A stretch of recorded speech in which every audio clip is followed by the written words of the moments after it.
Students आज हम start करते हैं। राज्य के निदेशक तत्व बात करेंगे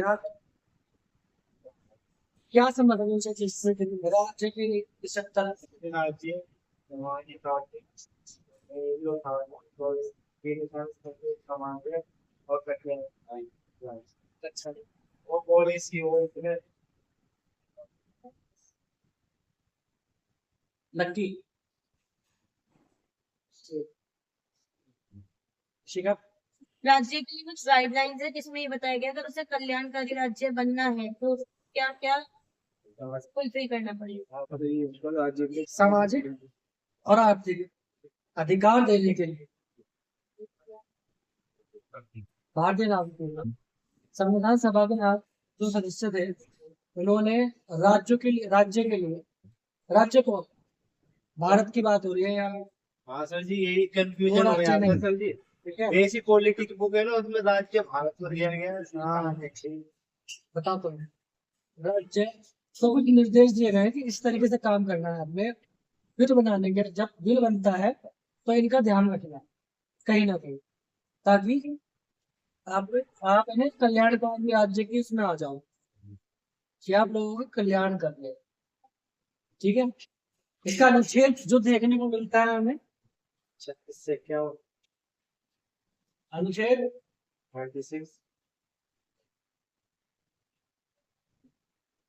36 से 51 भाग कौन सा है और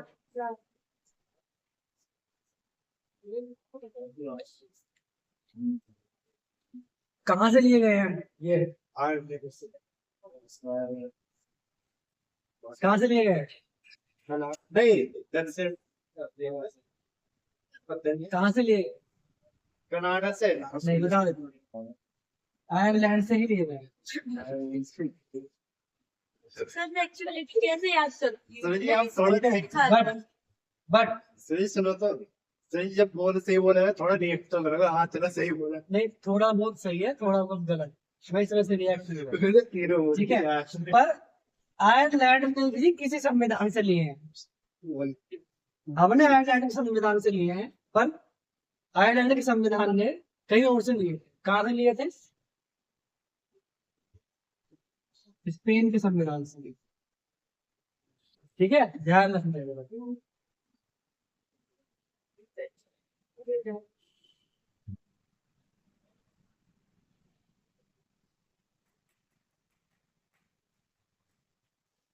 यूपीएससी कर रहे हो, फैक्चुअल डाटा याद नहीं करोगे तो कैसे चलेगा? कोई तो दिक्कत है सर, मैं फैक्चुअलिटी भी डाउन हो जाऊंगी। रिवीजन रिवीजन सर ऐसी बात नहीं, मैं रिवीजन नहीं करती, रिवीजन तो पेपर लेकिन फैक्चुअलिटी में कैसी चीज है जो मुझसे ना मल्टीपल रीजन आप बिलीव करोगे अपने भारत का क्षेत्रफल जिसका निशान अक्षर की बात ही आती है। मुझे आज भी मुझसे कभी भी पूछ लोगे मुझे याद ही नहीं होगा। बताओ चांस बताओ बोलो, ऊपर का और नीचे का नहीं पता सर। बताओ सर नीचे का 8 पर बॉडी भी है, ऊपर का सेकंड भी शेप है। इधर से जो उधर 67 निशान तक 67 7 तक है, 97 का 25 तक है। कौन सा ध्यान नहीं रखता। कहाँ तुम यूपीएससी में घुस रहे हो? टीचर कॉन्सेप्ट क्लियर करो बच्चों के। क्या यूपीएससी में क्यों घुस रहे हो? कॉन्सेप्ट क्लियर करो बच्चों के, पढ़ाओ टीचर बन। मैं कॉन्सेप्ट ही क्लियर करती हूँ सच में। मैं कुछ ना मैं खुद रटती सर, ना मैं अपने स्टूडेंट्स को रटने के लिए बोलती। चलो मैं इस पर कमेंट नहीं करूंगा, बोल तो दिया मैंने, ठीक है। अच्छा, एक व्यक्ति है ग्रेनविल ऑस्टन,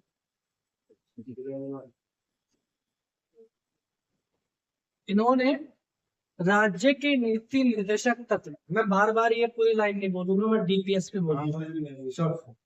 डीपीएसपी इसको संविधान की आत्मा कहा है। सही तो बाहर का है ग्रेनविल ऑस्टन भाग के, ठीक है। इन्होंने डीपीएसपी को संविधान की आत्मा कहा है। कंफ्यूज मत होना, अम्बेडकर ने किस चीज को कहा था संविधान की आत्मा? नहीं संविधान मौलिक अधिकार नहीं, संवैधानिक उपचारों का अधिकार 25 और संविधान की आत्मा और हृदय प्रियम्बल प्रस्ताव और ग्रेवियल ऑस्टिन किसको बोल रहे हैं? डीपीएस डीपीएस के। ठीक है, ये न्याय प्रदान करते हैं। अब तुमको विशेषता निकालता हूँ पहले से, फिर 12वीं के आर्टिकल पे आएंगे। ठीक है, या पहले आर्टिकल कह रहा हूँ, बाद में विशेषता लिखो। सब पहले विशेषता लिखवाती फिर आठवीं। ठीक है, विशेषता लिखते हैं।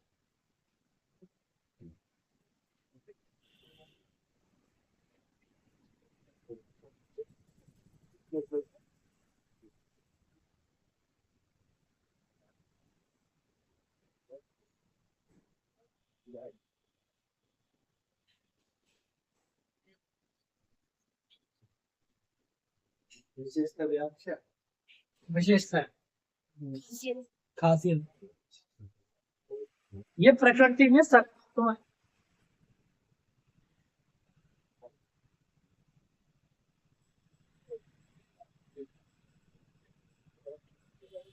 सकारात्मक प्रकृति के नहीं, ठीक है। और ये गैर न्यायोचित, गैर न्यायोचित मतलब इनके लिए कोर्ट में केस नहीं चल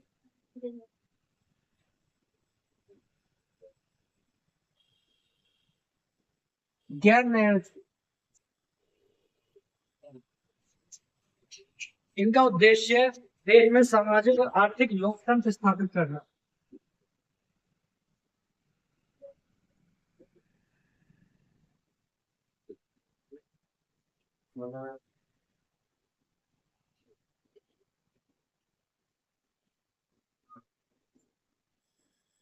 देश में सामाजिक और आर्थिक लोकतंत्र स्थापित करना। ये नैतिक व राजनीतिक मान्यता प्राप्त है, नैतिक और राजनीतिक मान्यता प्राप्त।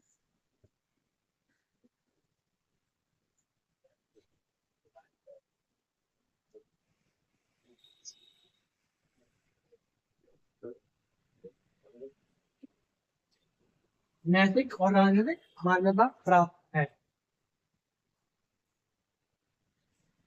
इन्हें लागू करने के लिए किसी विधान की जरूरत पड़ेगी या नहीं पड़ेगी? नहीं पड़ेगी। विधान विधान मतलब कानून, ठीक है। इनको लागू करने के लिए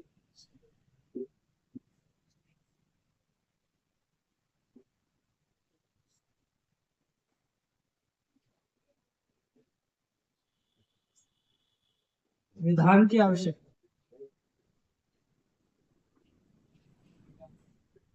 तो अगर मान लो कोई नया स्टेट बनता है तो वहाँ पे पहले बिल पारित होगा। क्या?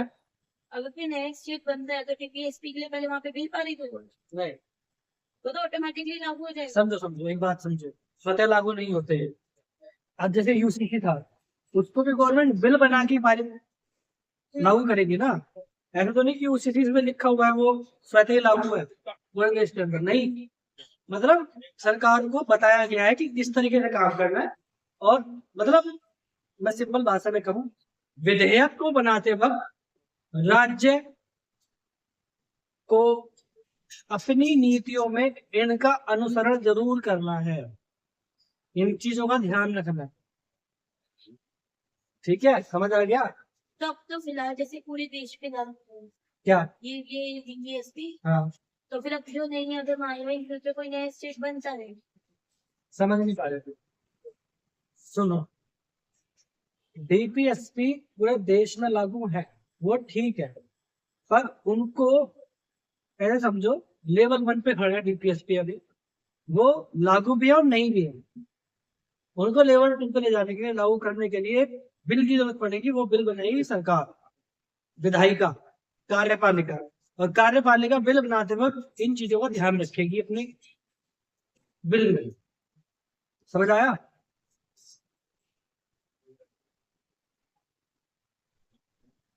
ठीक है, यहाँ पे मैं थोड़ा सा मौलिक अधिकारों से इसका डिफरेंस बताऊंगा। वो जरूरी है।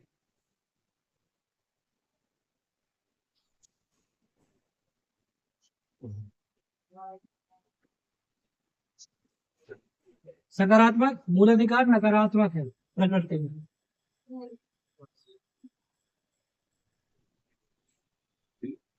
ठीक है, ये न्यायोचित है, इन्हें लागू कराने के लिए कहाँ जा सकते हो? Supreme court, high court. ठीक है, और ये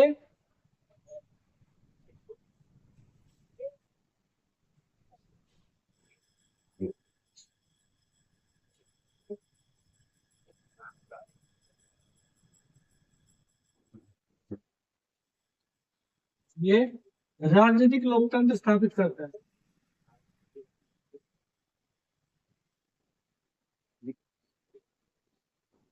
अब यहाँ से एक चीज का पता लग गया होगा अंजलि को, मास्टर्स की पेपर के लिए।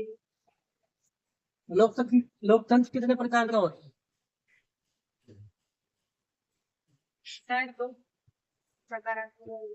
गलत, प्रकृति में होता है। सामने लिखा बोर्ड में, सामाजिक, आर्थिक, राजनीतिक लोकतंत्र, सांस्कृतिक लोकतंत्र, धार्मिक लोकतंत्र। अभी पढ़ के गई। एक कानूनी रूप से मान्य है।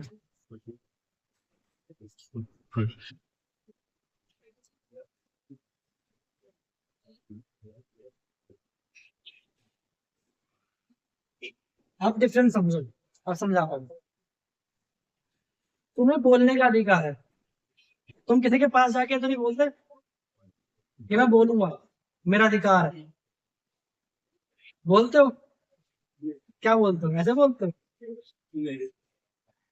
एक जनरल बात करो। सर मैं कहती हूँ अगर किसी ने मेरे पैसे ले रखे हैं और वो नहीं दे रहे, भाई मैं तो बोलूंगी। अरे यार वो अलग चीज है, अब उस टाइम मैं उसके अधिकार सारे छीन लेती हूँ क्योंकि ठीक है।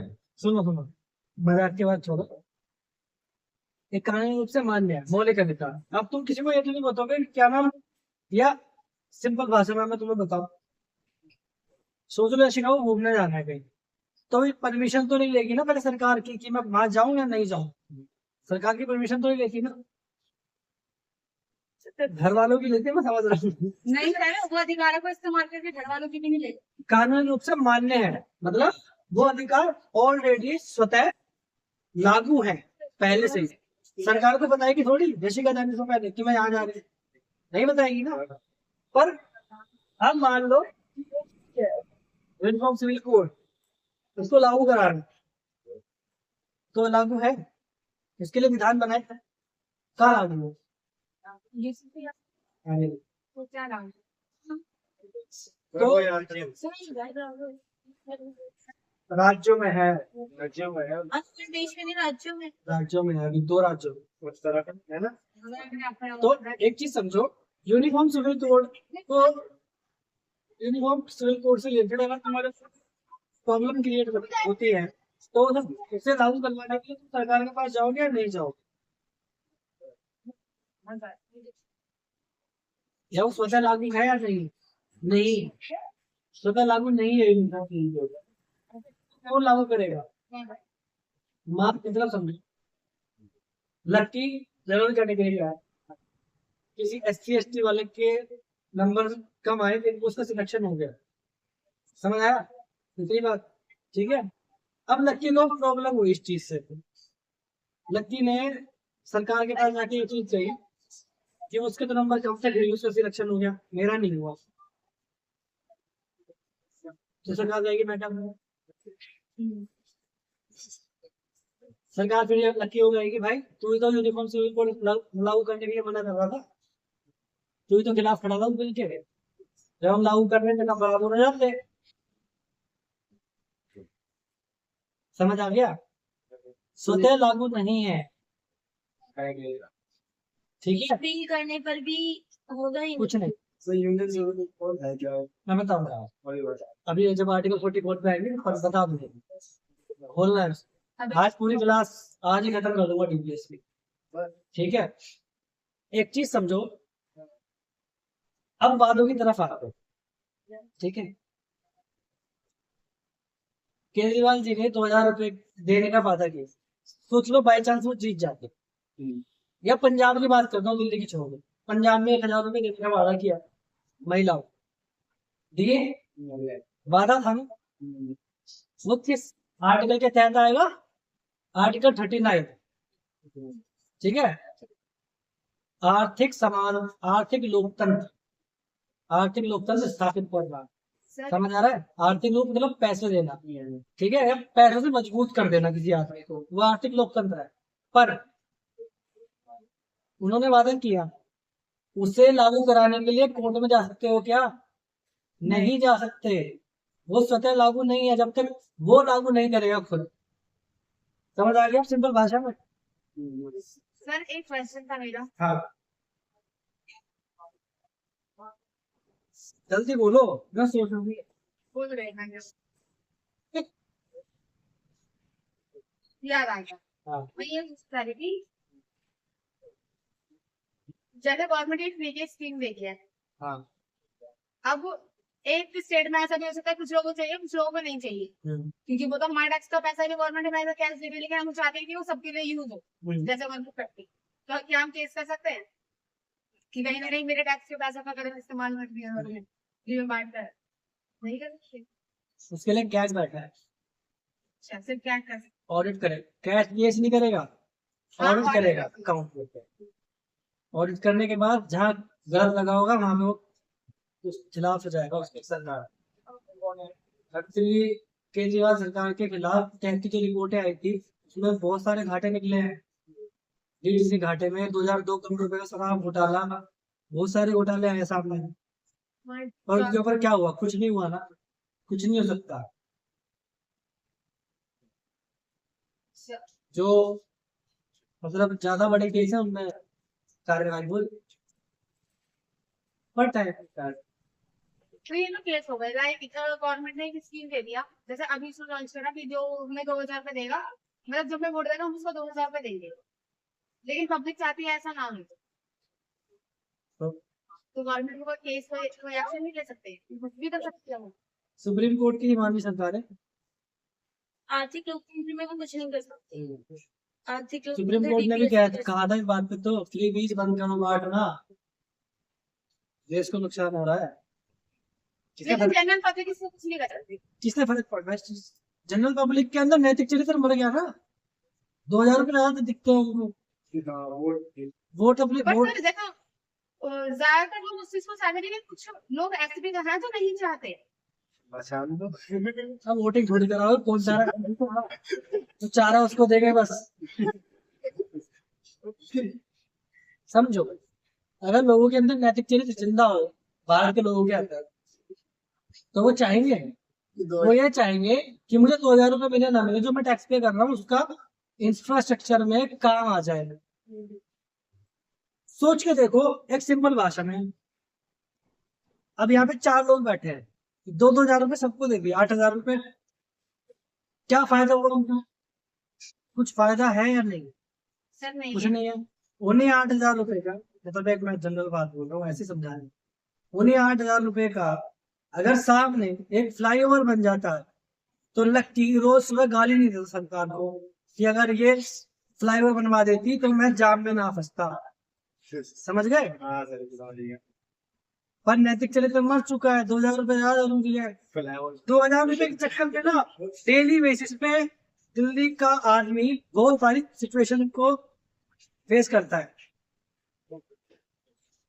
पर क्या इंफ्रास्ट्रक्चर से मतलब नहीं है भारत के नागरिक को?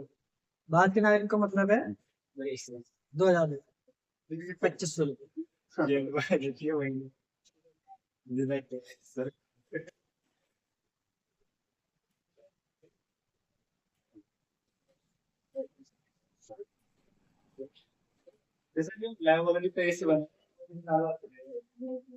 क्या बिहार में ऐसे तो भाई 2-3 साल बाद ही गिर जाएंगे।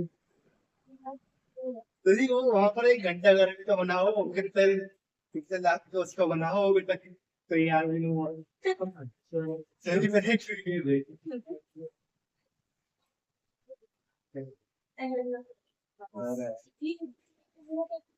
अब अनुच्छेद लिखना स्टार्ट करो, बाद में इनका मैं वर्गीकरण करूंगा। आगे में पहुंचेंगे। ज्यादा समझाने के लिए कुछ नहीं है।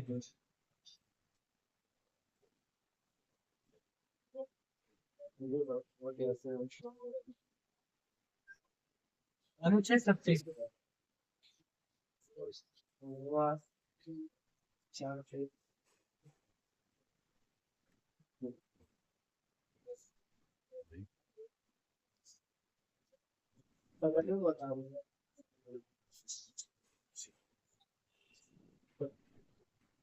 अनुच्छेद 4 पहले इतना ही।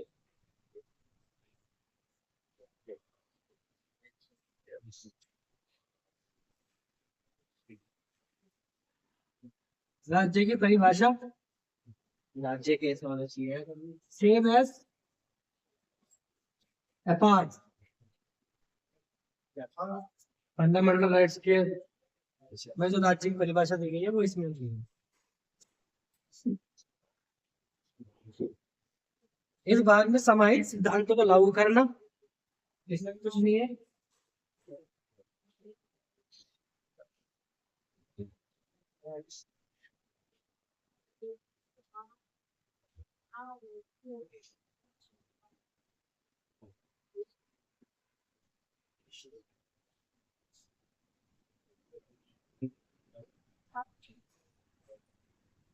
इस भाग में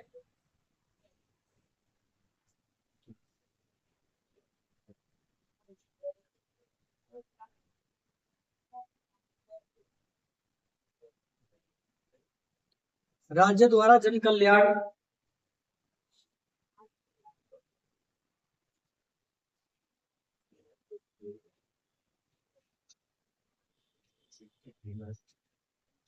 राज्य द्वारा जन कल्याण के लिए सामाजिक व्यवस्था को लागू करना, बढ़ावा देना।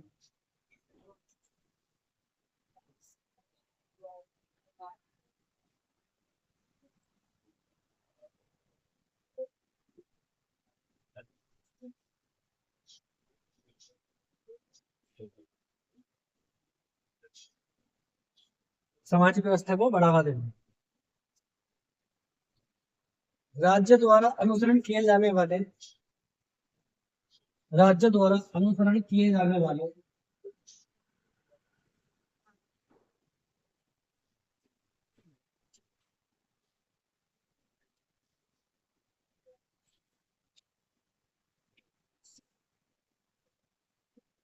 कुछ सिद्धांत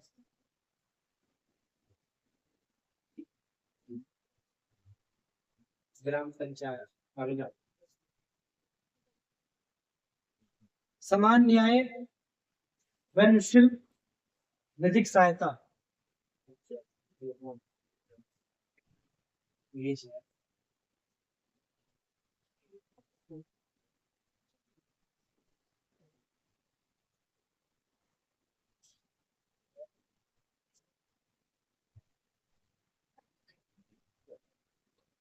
विधिक सहायता, ग्राम पंचायतों का संगठन,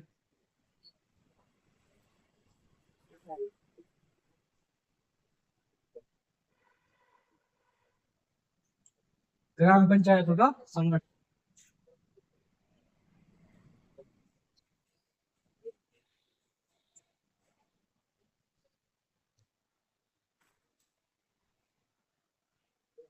कुछ मामलों में काम का अधिकार, आर्टिकल 41।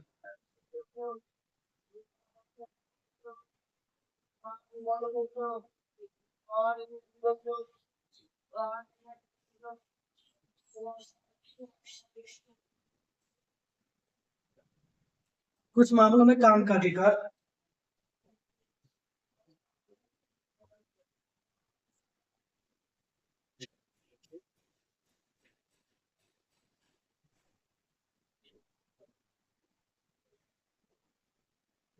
कुछ मामलों में काम का अधिकार, शिक्षा का अधिकार और सार्वजनिक सहायता।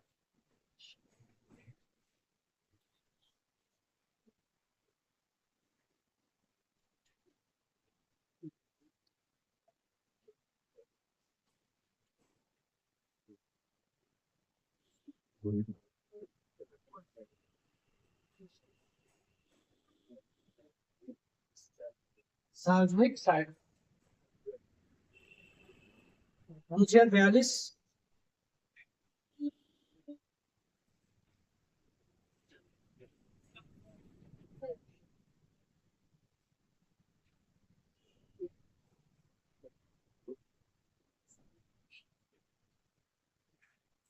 अनुच्छेद 42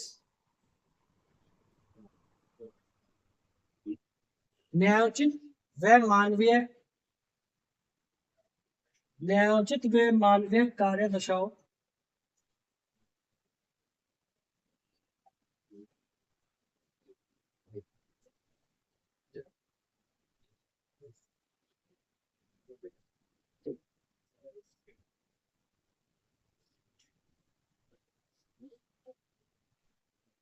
दशाओं में इसमें 6 में दिखा रहा है वो तो नहीं है ना, 45 में मातृत्व सहायता के लिए प्रावधान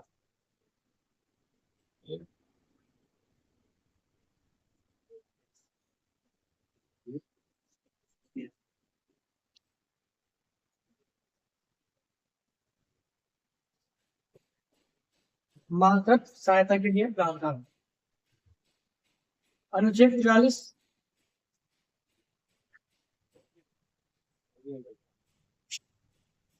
राहुल इधर वाले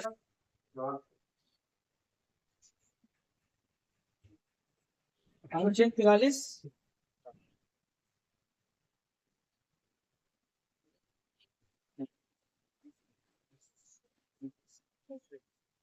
कर्मचारियों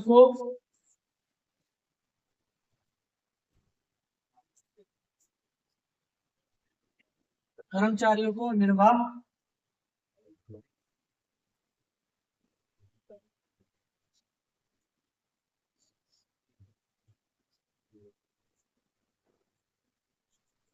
वेतन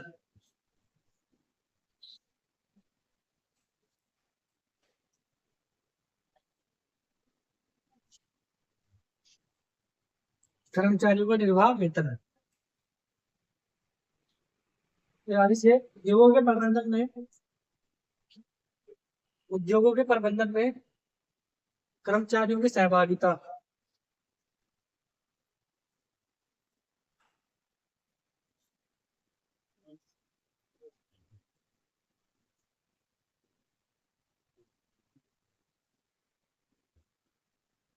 सही निर्वाह को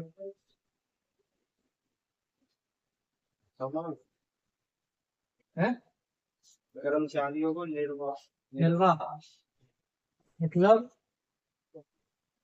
जीवन जीने योग्य कर्मचारियों उद्योग प्रबंधन में कर्मचारियों का भी सहभागिता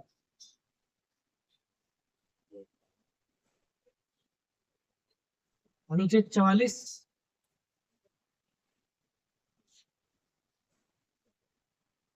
नागरिकों के लिए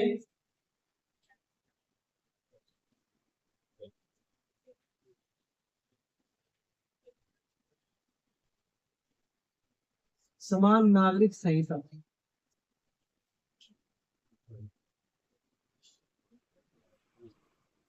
कुछ उल्लू जब इसको इंग्लिश में बोला जाता है uniform civil code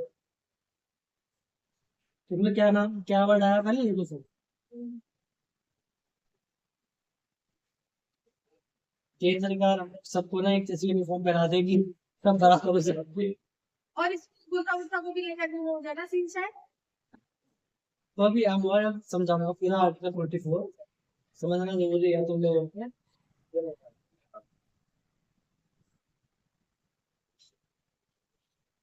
uniform civil code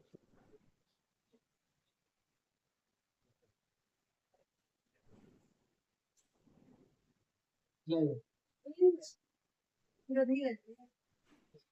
45 अनुच्छेद 45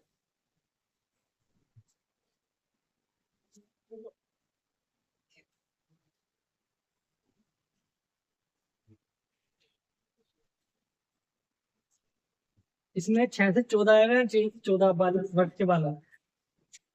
इसमें 0 से क्या और आर्टिकल 21A में इसमें शायद 5 साल से 114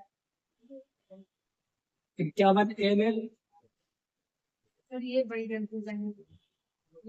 आर्टिकल 45 0 से 14, आर्टिकल 21A, आर्टिकल 51A, दोनों में 6 से 14। 6 से 14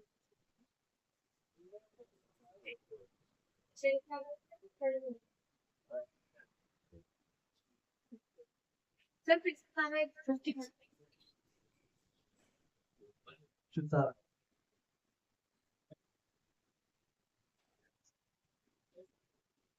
21 है 6 के 14 और बाकी दोनों में 0 से 14 है ना सर? है ना? 2 में है ना 6 से 14 दो में 6 से 14, इसमें 6 से 14।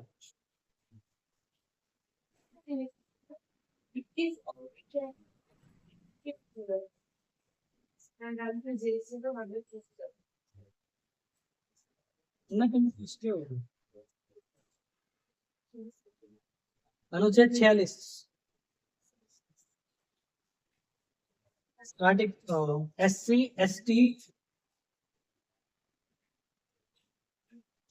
SC ST AWS SC ST AWS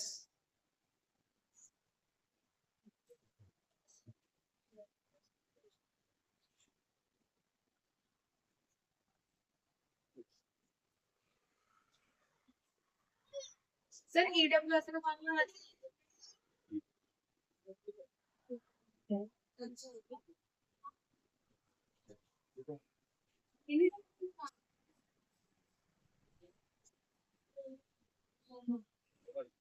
अब इन दोनों पे स्टार मार्क कर लो, ये आगे समझाऊं। यूनिफॉर्म सिविल कोड और ये आर्टिकल 46 CST OBC 47 लिखो, मैं बोर्ड में लिख रहा हूँ, वो लिखो। 47 पोषण आहार का स्तर बढ़ाने, पोषण आहार का स्तर बढ़ाने,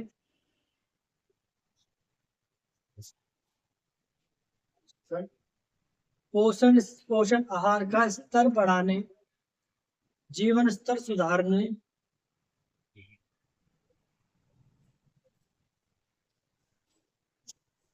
जीवन स्तर सुधारने, जन स्वास्थ्य की स्थिति बेहतर करने, जन स्वास्थ्य की स्थिति बेहतर करने,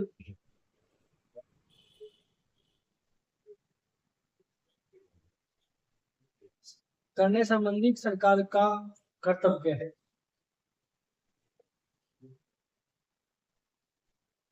सरकार का कर्तव्य, ये लाइन समझ में आ रही है? सरकार का कर्तव्य। इन अनुच्छेदों में 36 से 51 में जो भी चीजें हैं वो सरकार का कर्तव्य है। 48 कृषि व पशुपालन का संगठन, कृषि व पशुपालन का संगठन,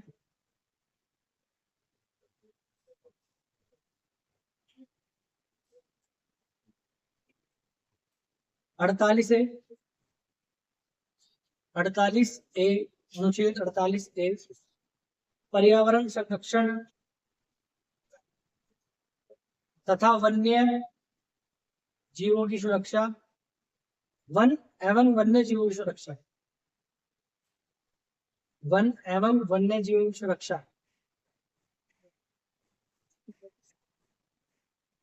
आर्टिकल 49 49 स्मारकों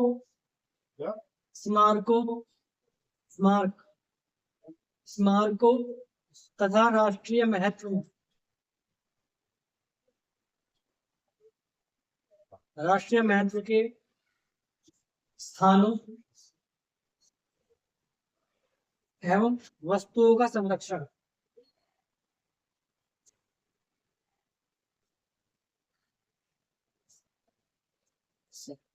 वस्तुओं का संरक्षण।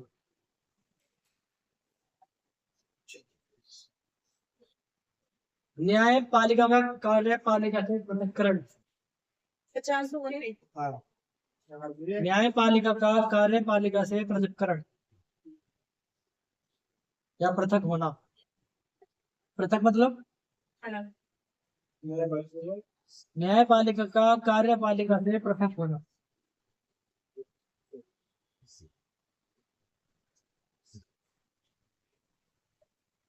आर्टिकल 51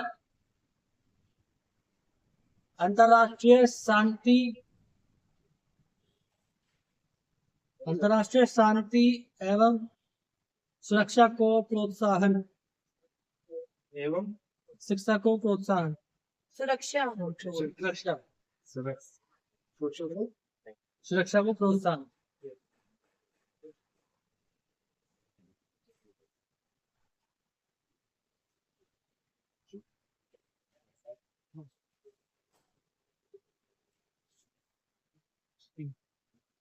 अब 3 रो बनाओ।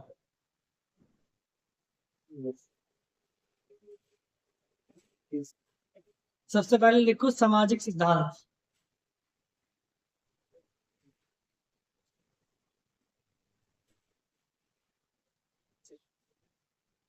सामाजिक सिद्धांत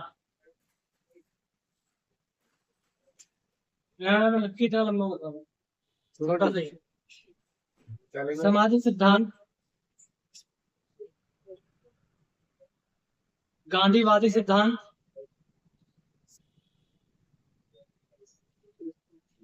उदार बौद्धिक सिद्धांत था।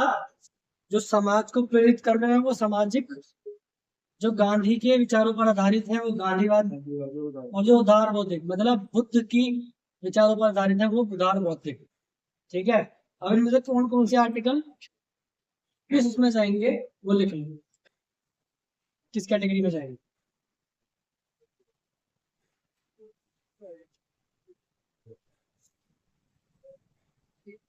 आर्टिकल 38 सामाजिक, पहले सामाजिक लिखो। आर्टिकल 38 हमें पूरा पूरा तो नहीं लिखवाऊंगा, यहाँ तो लिखवा नहीं सकते। Article 38, article 39, article 39A, article 41, article 42, article 43, article 43A, article 47। ये हो गए समाजवादी सिद्धांत। अब लिखो गांधीवादी सिद्धांत। आर्टिकल 40, आर्टिकल 43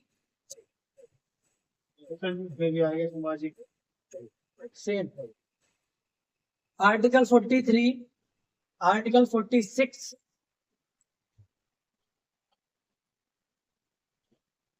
आर्टिकल 47,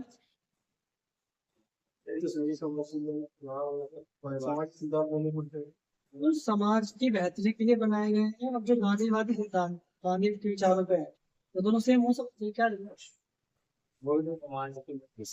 47 और 48। अब लिखो उदार बौद्धिक सिद्धांत। 44, article 44, article 45, article 48, article 48A, article 49, article 50, article 51। अब नीचे नोट करके एक लाइन डालो। इस वर्गीकरण का, उपरोक्त वर्गीकरण का, उपरोक्त मतलब ऊपर ऊपर दिए गए वर्गीकरण का संविधान में उल्लेख नहीं है। ध्यान रखना है, क्वेश्चन इस तरीके से आएगा यहाँ से। राज्य के नीति तत्वों को समाजवादी सिद्धांत, गांधीवादी सिद्धांत, उदारमौलिक सिद्धांत में बांटा गया है। क्या ये संविधान में उल्लेखित है या नहीं? नहीं। क्वेश्चन बहुत सारे बनते हैं, संविधान में उल्लेखित है या नहीं? बजट वर्ड संविधान में उल्लेखित है या नहीं? नहीं। नहीं है। बजट की जगह वार्षिक वित्तीय विवरण ये वर्ड बोला गया है। ठीक है। राज्यपातकाल संविधान में है या नहीं? नहीं। नहीं है, राष्ट्रपति शासन बोला जाता है, राज्यपातकाल नहीं। राष्ट्रीय आपातकाल में कौन से 3 आपातकाल सम्मिलित हैं? राष्ट्रीय आपातकाल में कौन से आपातकाल मूल रूप से सम्मिलित थे? मूल रूप से एक आर्थिक राष्ट्रीय आपातकाल कुछ आर्थिक- आधार क्या होता है? आधार, आपातकाल लगाने का आधार क्या है? मूल आधार कौन सा था?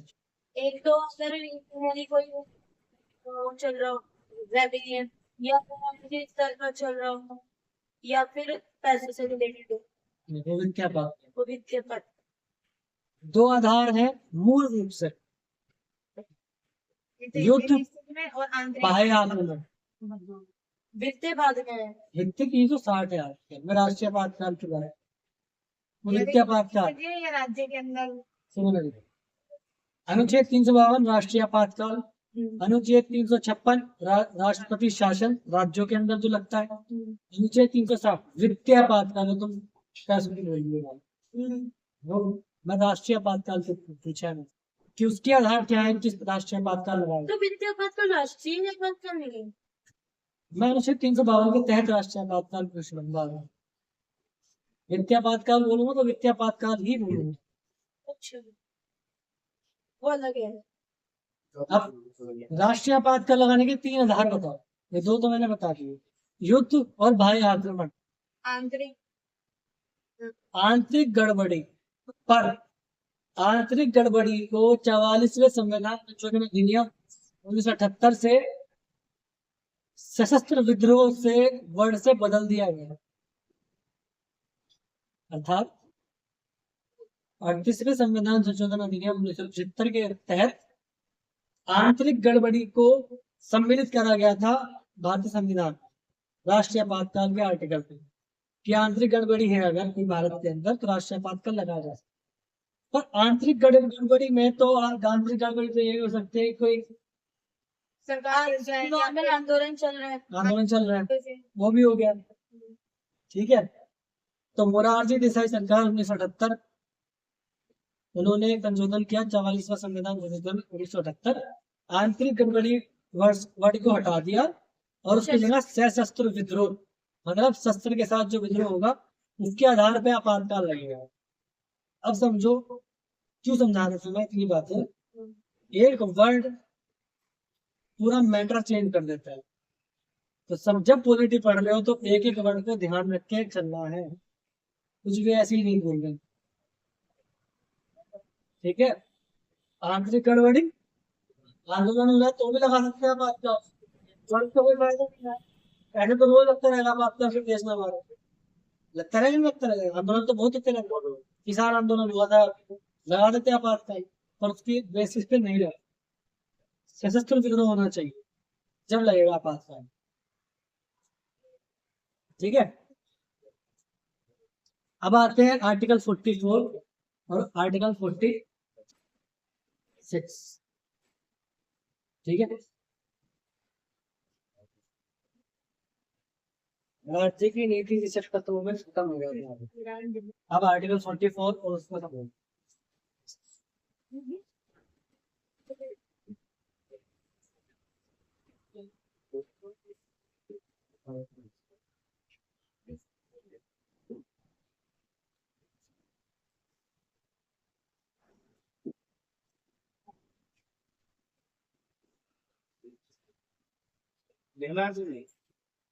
समझ।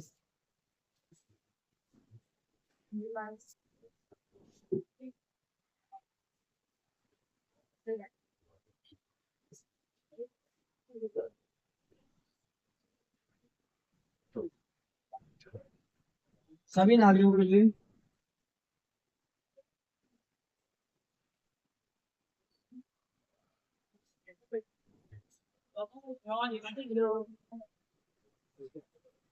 समान नागरिक संहिता यूनिफॉर्म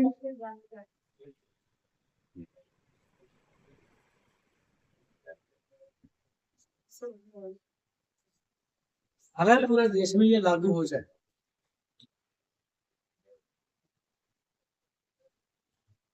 हम मुस्लिम कम्युनिटी को इससे क्या प्रॉब्लम थी वहां से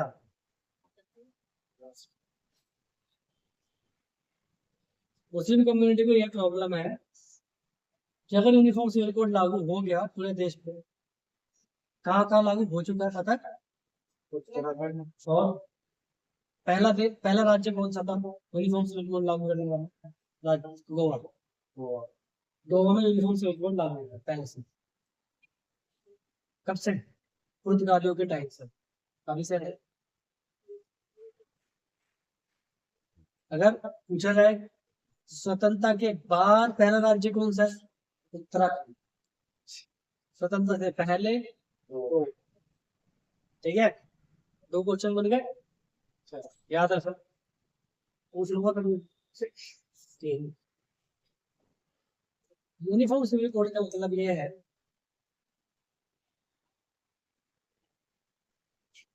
कि सारे देश में एक ही कानून रहेगा। फिर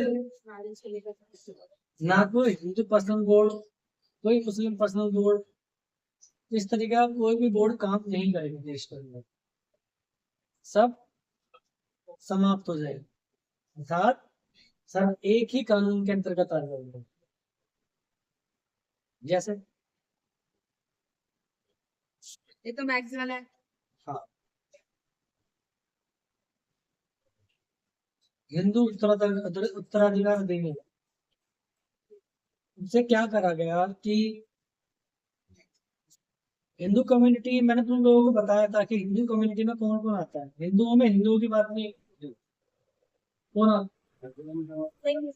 सिख, जैन, पारसी, पारसी आते थे, वो मिनॉरिटी में आते हैं, माइनॉरिटी में। तो हिंदू उत्तराधिकार अधिनियम के तहत क्या हुआ कि रोक लगा दी गई एक शादी करने, अगर दूसरी शादी कोई करेगा तो अपराध, ठीक है। और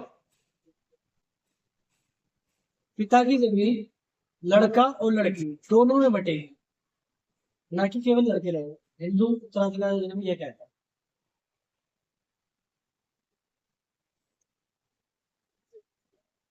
यूनिफॉर्म सिविल कोड के आने से देश में एक स्थिरता आएगी जो ये कंफर्म करेगी कि शादी सारी कम्युनिटी में एक ही है। 3 तलाक का कानून इस वजह से लाया गया क्योंकि यूनिफॉर्म सिविल कोड लागू नहीं करने दिया जा रहा है प्रॉपर तरीके से। 3 तलाक का कानून इस वजह से आया, अगर यूनिफॉर्म सिविल कोड आ जाता तो 3 तलाक की जरूरत नहीं पड़ती।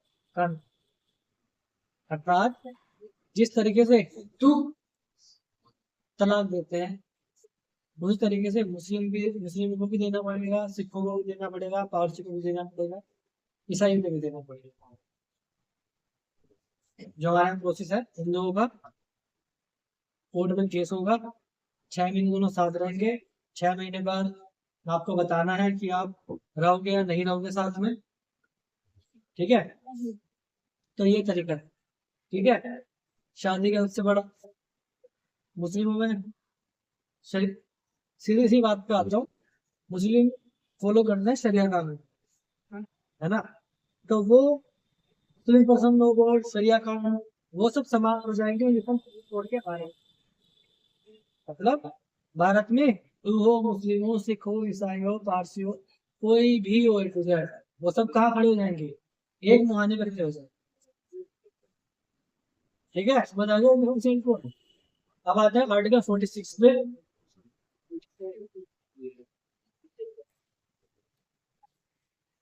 पढ़ाई में ध्यान दिया तुम लोगों को?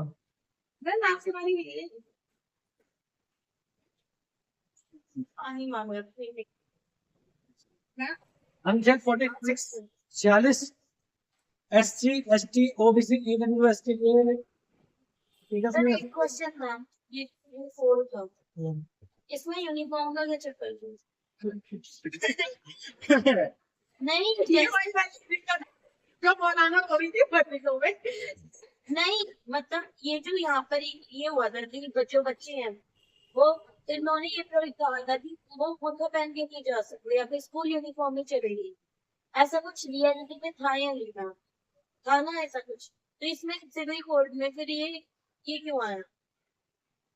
तो सर ये तो पहले से ही है। नहीं बात नहीं, यूनिफॉर्म सिविल कोड लागू होगा कहाँ कहाँ होगा, ध्यान से समझने की कोशिश कर, भारत क्षेत्र के अंतर्गत, ठीक है। अब बात आती है आर्टिकल 25, 26, 27, 28 की।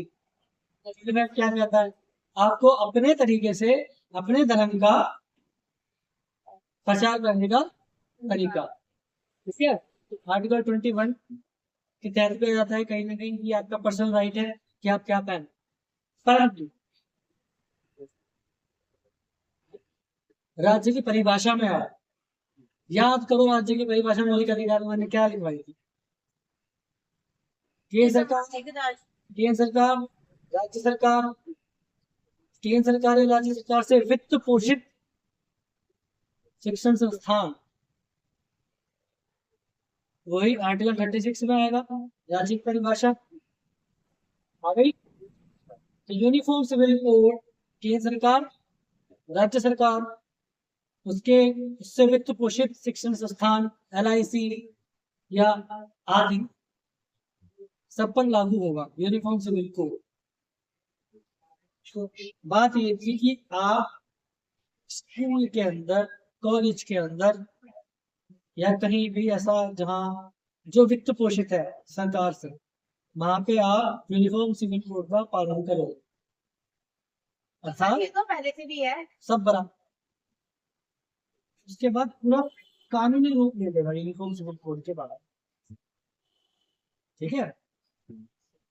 तो सब बराबर हो जाएंगे, अर्थात आपको अपना पर्सनल आर्टिकल 25 यूज करना है तो आप वित्त पोषित जगह पे नहीं करो, समझ आ गया। बुर्का पहन के आने को स्कूल में मना था, बाहर पहनने को किसने मना था? तो सर ये तो पहले से भी है, लड़कियां आती है पहनने, क्लास में नहीं पहनती। अरे मैं क्या कहूँ, कानूनी रूप ले लेगा इसके बाद हूँ, ये चीज कह रहा है, इससे पहले कहीं लिखा हुआ नहीं कानूनी रूप नहीं है इस चीज का। हमें हमेशा ये बताया जाता है स्कूल के अंदर कि एक यूनिफॉर्म पहन के समझ चल रहे हैं स्कूल में, क्योंकि सब बराबर है, ना कोई अमीर है, ना कोई गरीब है, ना कोई इंडियन है, सब बराबर। तो ये यूनिफॉर्म सिविल कोड है, इससे समझ लो सिंपल भाषा में, ये यूनिफॉर्म सिविल कोड है कि सब एक बराबर है देश के अंदर, क्यों अमीर हो गरीब हो, कोई अमीर हो चाहे गरीब हो, हिंदू हो मुसलमान हो, कुछ भी हो, समझ आ गया स्कूल की उससे। अब आर्टिकल 46, आर्टिकल 46 जब सरकार में EWS रिजर्वेशन को लाया गया सरकार को द्वारा, तो बहुत ज्यादा आलोचना हुई सरकार की, क्यों? आर्थिक रूप से पिछड़े लोगों को रिजर्वेशन क्यों, इस वजह से था क्योंकि वो भारतीय संविधान के अनुच्छेद 46 में स्थित है, उसके अंदर प्रबंध दिया हुआ, समझ आया। आर्टिकल 46 ये कहता है कि जो अनुसूचित जनजाति और जाति, उनको तो ऑलरेडी रिजर्वेशन है, ठीक है। आर्थिक रूप से पिछड़े हुए, एक एक वर्ड को पकड़ो, मैंने पॉलिटी में तो थोड़ी देर पहले यही बताया, एक एक वर्ड, आर्थिक रूप से पिछड़े वर्गों के उद्धार, शिक्षण संस्थान और आर्थिक तौर पर मदद या कुछ भी करना, तो मदद के तौर पे ये आरक्षण था EWS, और हमारे देश में तो करप्शन इतना है। SC ST OBC वाले भी EWS के बनवा रहे हैं, जनरल कैटेगरी वाले भी EWS के बनवा रहे हैं, 2,500 रुपए दे, कोई भी हो। अभी एक केस समझ में आया होगा, सुनने में आया होगा, पता नहीं देखते नहीं देखते न्यूज, UPSC में एक लड़की की 522 रैंक आई, IAS बन गई, OBC थी, और उसके पिताजी एसडीएम थे। और रूल ये कहता है कि जो ए ग्रेड या बी ग्रेड के पदों पर है उनके बच्चे जनरल कैटेगरी में शिफ्ट हो जाते हैं ऑटोमेटिक। वो चाहे एससी हो, चाहे एसटी हो, चाहे ओबीसी, वो ऑटोमेटिक जनरल कैटेगरी में शिफ्ट हो जाए। सरकार के द्वारा जो तो वो पर वो ओबीसी के सर्टिफिकेट में थी, ओबीसी का सर्टिफिकेट था उसके पास, जिसकी वजह से उसकी रैंक आ गई। समझ आया? तो सर ये फिर तो बाद में जब पता चला तो क्या उसकी रैंक केस नहीं चल कर रहा है, सकती? केस चल रहा है, जांच होगी इसकी। क्योंकि ये पहले ही सी है गाइडलाइन में, बेसिकली तो कोई सरकारी पद पर है यहाँ से तो उसे नहीं प्रिविलेज मिलती। ठीक है, समझ आ गया? ये पार्ट समझ में आ गया डीपीएसपी वाला?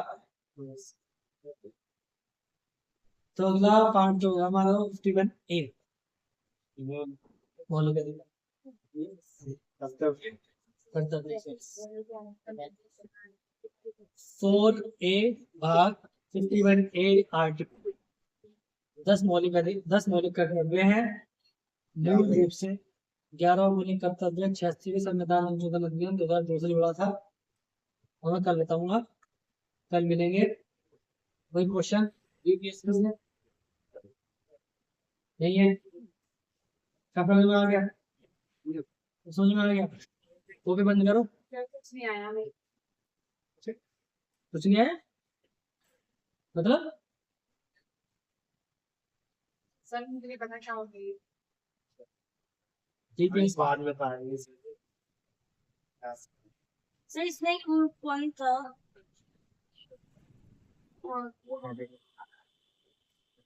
ये क्या है, न्यायोचित व मानवीय कार्य दशाओं में मातृत्व सहायता के लिए प्रावधान। ये जो मातृत्व अधिनियम बना हुआ है ना, कि जब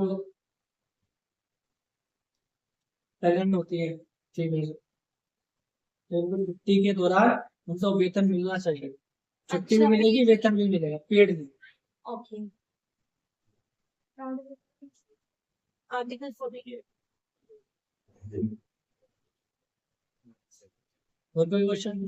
सर आर्टिकल के अलावा जो आपने काम बनाए थे सर एक बार देख कर। डीपीएसपी गैर न्यायोचित है, इनको जाके सुप्रीम कोर्ट या हाई कोर्ट में जाके लागू नहीं कराया जा सकता। मैंने सिंपल भाषा में समझाया कि अगर केजरीवाल जी 2000 रुपए देने के वादा कर रहे हैं तो आप खिलाफ और नहीं दिए बाद में तो आप केस नहीं कर सकते उसके लिए। जब भी करते हैं सब ये है। हाँ ठीक है, गैर न्यायोचित है। मौलिक अधिकार न्यायोचित है, उनको लागू कराने के लिए आप सुप्रीम कोर्ट हाई कोर्ट जा सकते हैं। समझ आ गया? पहला पॉइंट समझ में आ गया? जो मौलिक अधिकार है वो राजनीतिक, आर्थिक, सामाजिक, ये तीनों स्वतंत्रता देते हैं, लोकतंत्र स्थापित करता है। ठीक है, डीपीएसपी जो है वो सामाजिक और आर्थिक लोकतंत्र स्थापित करते हैं, केवल राजनीतिक नहीं करते। ये भी समझ में आ गया? अगला पॉइंट क्या है बताइए? राजनीतिक मान्यता प्राप्त डीपीएसपी राजनीतिक रूप से मान्यता प्राप्त है। डीपीएसपी में नैतिक और राजनीतिक। हाँ वही तो कह रहा हूँ, ये राजनीतिक रूप से मान्यता प्राप्त, ये कानूनी रूप से मान्यता प्राप्त नहीं है। चलिए राज्य के कल्याण के लिए इस्तेमाल किया जाता है क्या इसका? जी जैसे क्या समझा रहा? अच्छा जैसे क्या समझा रहा? समझ में नहीं आ रहा? समझ नहीं आता ये मैंने क्यों ले लो। एक लाइन समझो, समझ जाओ। राज्य के नीति निषेध तत्वों का मूल उद्देश्य कल्याणकारी राज्य की स्थापना करना है। समझ आ गया? ये जो आर्टिकल 36 से लेके 51 तक है, ये सारे कल्याणकारी राज्य की स्थापना कर। कल्याणकारी राज्य कौन होगा? जहाँ पे सब एक समान हो गए, यूनिफॉर्म सिविल कोड। किसी में गवर्नमेंट काम करती है, करती है कुछ और कुछ आइडिया पे करती ये बस ऐसे किताबों में लिखा हुआ रखा है। है, लेकिन कुछ आइडिया पे करती है। उत्तराखंड सरकार ने करा ना, यूनिफॉर्म सिविल कोड लागू करा, लोगों ने भी कर रखा है। सरकार को इसी पर काम करना मान्य नहीं है ना, जरूरी नहीं है कि इसको कर। नहीं, ये तो बताया गैर न्यायोचित है। अगर मौलिक अधिकार की तरह न्यायोचित हो जाएंगे तो कल से ही सब कुछ बिल बनने स्टार्ट हो जाएंगे, यूनिफॉर्म सिविल कोड का भी, सब ग्राम पंचायतों का संगठन का भी, सब बन जाएंगे। और इसमें कौन कौन से आर्टिकल का इस्तेमाल अभी रिसेंटली हो रहा है ये बता सकते। आर्टिकल 39A, अगर आप आर्थिक रूप से सक्षम नहीं हो फिर भी गवर्नमेंट आपको केस लड़ने के लिए एक सरकारी वकील दे, विधिक सहायता, समझ आ गया? ठीक है। आर्टिकल 50 ग्राम पंचायतों का संगठन, ये जो पंचायत स्थापित हो चुकी है, ये सर इसे गलत है, ये राज्य के कार्य होते करने के लिए 300 और क्या समझा रहा हूँ तुम देश में? ये राज्य को ही करते हैं। राज्य ही करेगा, ये नागरिक नहीं करेगा। मतलब एक तरीके से जो गवर्नमेंट होती है उसका यही काम होता है करना। हाँ, स्टेट का एक चीज, मौलिक अधिकार, नागरिक अधिकार है, नागरिकों को मिले हुए हैं, ठीक है। जो डीपीएसपी है वो सरकार के कर्तव्य है, करने से काम है, टाइम टू टाइम करती रहती है। सिटीजन वाले तुम्हें करना चाहिए, ऐसे डीपीएस पे सत्ता होना तो एग्जाम करना चाहिए। आगे समझ में? पता तो क्या होगा इसमें समझ नहीं आ रहा। चलो कोई बात समझ जाए, इतनी सिंपल भाषा में समझाऊं फिर भी समझ में नहीं आ रही। समझना चाहती नहीं हो या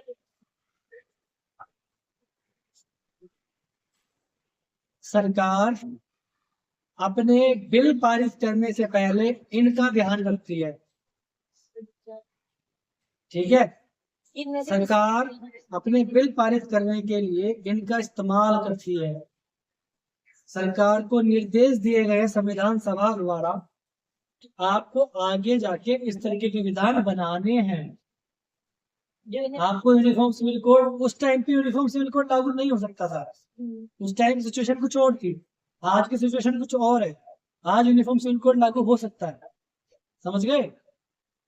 मतलब राज्य की सरकारें करती नहीं है इतना सारा काम, बस है उनके पास है, दे रखा है संविधान में, करती नहीं, थोड़ा बहुत करती रहती है राज्य की सरकार में। भारत सरकार, राज्य कौन है? भारत है,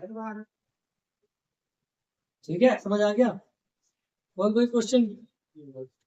फालतू क्वेश्चन छोड़,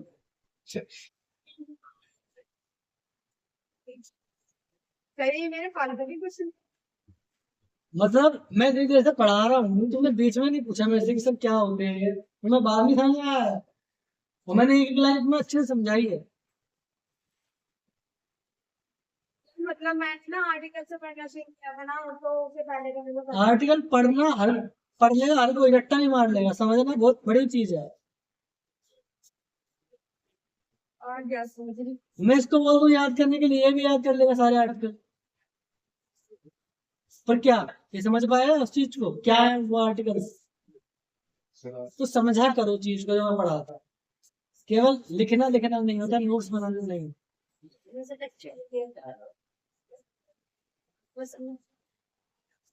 ठीक है, मिलते हैं कल।